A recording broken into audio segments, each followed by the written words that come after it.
Detroit, often seen as a city struggling with crime, poverty, and economic decline, has another, much darker side. For decades, the Detroit Mafia, also known as the Partnership, controlled the city's underworld with ruthless precision. From bloody street wars to Prohibition-era bootlegging, this criminal empire didn't just survive, it thrived, shaping the criminal landscape of Detroit in ways that would define the city for generations. But how did they rise to power in America's bloodiest city? Let's break down the rise, reign, and evolution of the Detroit Mafia. The origins: Italian immigrants and early power struggles. The Detroit Mafia's origins go all the way back to the early 1900s, when waves of Italian immigrants flooded the city. Many of these newcomers, drawn by the promise of industrial jobs, quickly realized that Detroit's lawless streets held more lucrative opportunities, especially in crime. Criminal gangs began to emerge, vying for control over the city's illegal activities, and it wasn't long before a few key figures rose to prominence. Men like Pietro Mirabile and the Genola brothers laid the groundwork for what would become one of the most powerful mafia families in America. But the early days weren't without turmoil. There wasn't a clear leader or a unified structure at first. Instead, Detroit's underworld was divided by gang rivalries, notably between the Genola faction and the Otto group. The two gangs fought bloody turf wars, each determined to control the lucrative illegal rackets in Detroit. In the end, it was the Genola gang that came out on top, establishing dominance in the criminal world of Detroit. But their victory wasn't just about muscle, it was about creating the groundwork for what would eventually become the iconic Detroit Mafia. It wasn't long before the city's underworld became a well-oiled machine, controlled by a network of criminals united under one banner. This was the beginning of the Partnership, the Prohibition-era, a golden age of bootlegging. In 1920, the United States introduced Prohibition, and what was meant to be a nationwide ban on alcohol quickly became a gold rush for organized crime families. With alcohol now banned from legal production and sale, the Mafia saw an opportunity to cash in. Detroit, strategically positioned just across the Detroit River from Canada, became the perfect hub for bootlegging operations, and the city's Mafia was ready to seize the moment.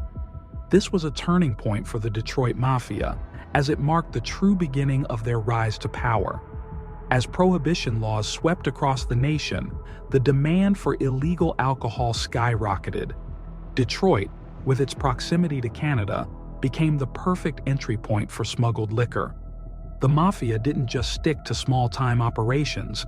They built vast smuggling networks, bringing alcohol across the river from Canada and into the U.S., where it was sold in speakeasies, underground bars, and to anyone willing to pay.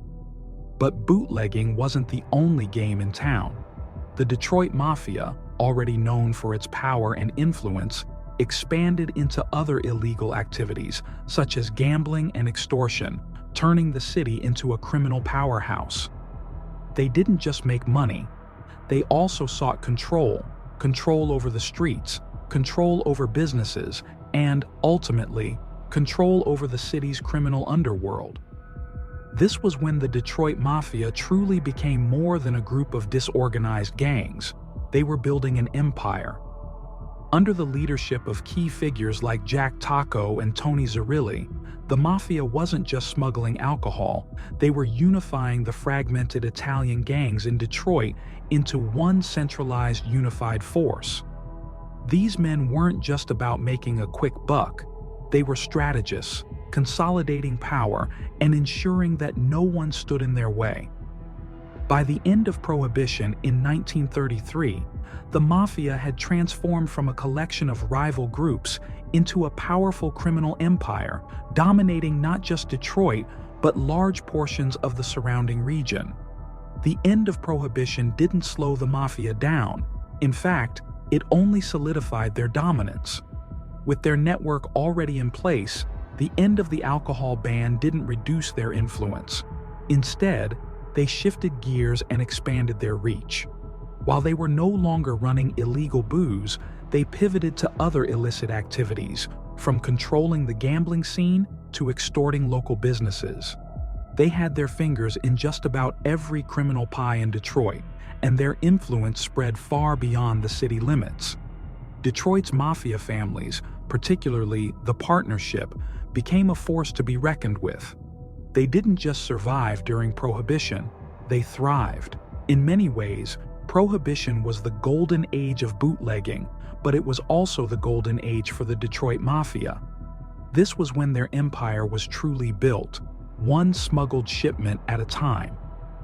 By the time the 1930s rolled around, the city's mafia had established itself as a central figure in Detroit's criminal scene. No longer operating as disjointed factions, the various Italian gangs had been integrated into one organized, cohesive force. The Partnership wasn't just a name, it was the embodiment of power, money, and control. Under the guidance of experienced leaders like Taco and Zerilli, the Mafia not only weathered the storms of Prohibition, but came out on top, creating a legacy that would last decades. But it wasn't all smooth sailing. As the Mafia grew in power, they also attracted the attention of law enforcement. The scale of their operations made it impossible for them to stay under the radar for long, and federal authorities were keen on shutting down these criminal networks. Still, despite the crackdown, the Detroit Mafia remained a dominant player in the underground economy, growing in strength even as they faced opposition from both law enforcement and rival gangs. A legacy built on smuggling and violence prohibition may have ended in 1933, but the Mafia's grip on Detroit remained as strong as ever. Bootlegging, gambling, and extortion were just the beginning. They expanded into labor racketeering, prostitution, and even controlling local unions. Their reach stretched far beyond Detroit's city limits, making them one of the most feared and respected criminal organizations in the country. Today, when people think of Detroit, they think of the Motor City, the birthplace of the American automobile. But in the 1920s and 30s, it was also the heart of the Detroit Mafia, a criminal empire that thrived during one of the nation's darkest and most rebellious times. Prohibition wasn't just a law that criminalized alcohol, it was the very thing that enabled the Mafia to flourish, turning small-time crooks into powerful, organized criminals who controlled much of Detroit's underground world. Post-Prohibition, expanding into legal businesses. When Prohibition ended in 1933, the Detroit Mafia, like many other organized crime families, found themselves at a crossroads. For over a decade, they had flourished by smuggling alcohol and running illegal rackets.